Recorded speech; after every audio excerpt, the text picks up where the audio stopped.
I wouldn't say I had no fear at all about being in a relationship with someone who's HIV positive, but I think my fear was much more about how other people perceived it. I knew what I had to do to stay safe.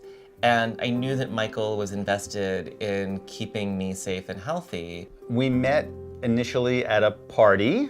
We're both writers. We're both writers, and it was like a book launch party, and we danced and hung out, and Jason was catty about people who were reading at the reading part of the event. You always tell that part. I like that, because that's what I was attracted to. I always tell the part about how you saw me from across the room and I didn't have my glasses on. As soon as he entered my field of vision, it was very exciting, because you were the only thing I could see. It was like a, I don't know, It's like Romeo and Juliet. Baz Luhrmann film or something. And I say, there's sort of a lull in the conversation, and I say, okay, so there's a couple of things I have to tell you. I'm HIV positive. And I said it's going to take a lot more than that to get rid of me.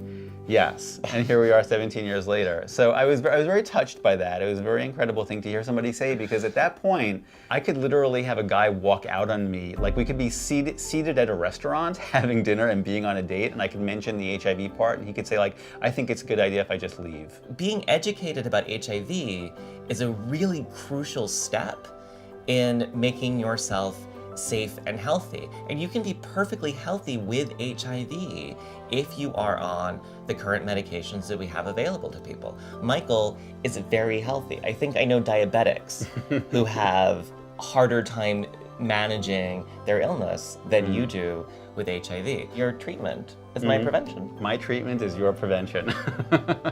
That's how it works. The three things you need to be aware of are, if you don't know your status, get tested. If you test negative, talk to your doctor about what your prevention options are. And if you test positive, talk to your doctor about getting onto treatment. And if you don't have a doctor that you can be honest with about your sexual activity, find another doctor. The HIV epidemic belongs to everybody, and it's everybody's responsibility to share in the work of ending it. And we're here primarily to tell everybody out there that it's more than possible for serodiscordant couples to exist. So in other words, you can make it work with an HIV positive partner and an HIV negative partner, and we're kind of living proof of that.